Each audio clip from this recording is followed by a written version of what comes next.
Oui, si vous me permettez, ça n'est jamais que la matérialisation de l'élargissement du périmètre des QPV sur la commune de Bastia. Mais cet élargissement, ce n'est pas hors critère. C'est que si on arrive à faire rentrer des quartiers dans les QPV, ça n'est jamais que parce que ces quartiers, malheureusement, répondent à cette qualification et répondent de cette politique de la ville. Et le revenu médian, c'est un critère, mais ce n'est pas le seul et unique critère. Parce que le revenu médian d'une commune, c'est le revenu de l'intégralité de la commune.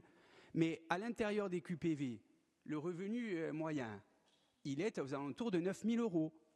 Et quand on regarde la population qui relève de ces QPV, je suis navré, mais si on arrive à faire rentrer des quartiers, c'est que justement, on a une population qui relève de ces politiques. Donc, avoir le revenu médian comme un critère, c'est bien.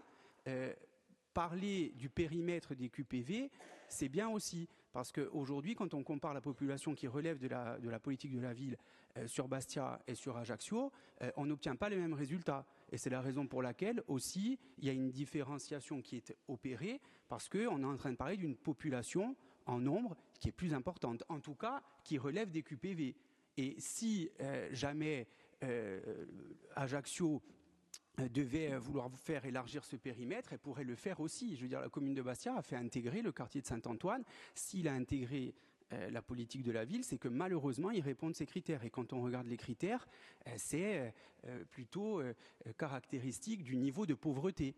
Donc il faut vraiment, voilà, il n'y a pas que le revenu médian. Le revenu médian, il peut traduire de grandes disparités.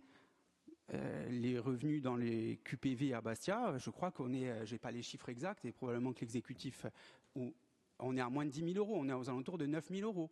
Et c'est une part importante de la population. Donc, revenu médian, oui, et nombre d'habitants qui relèvent de QPV, et nombre de quartiers qui relèvent des QPV, c'est quand même, à mon avis, ça a un sens.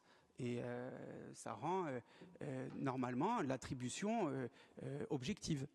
Ça relève de critères objectifs. Voilà.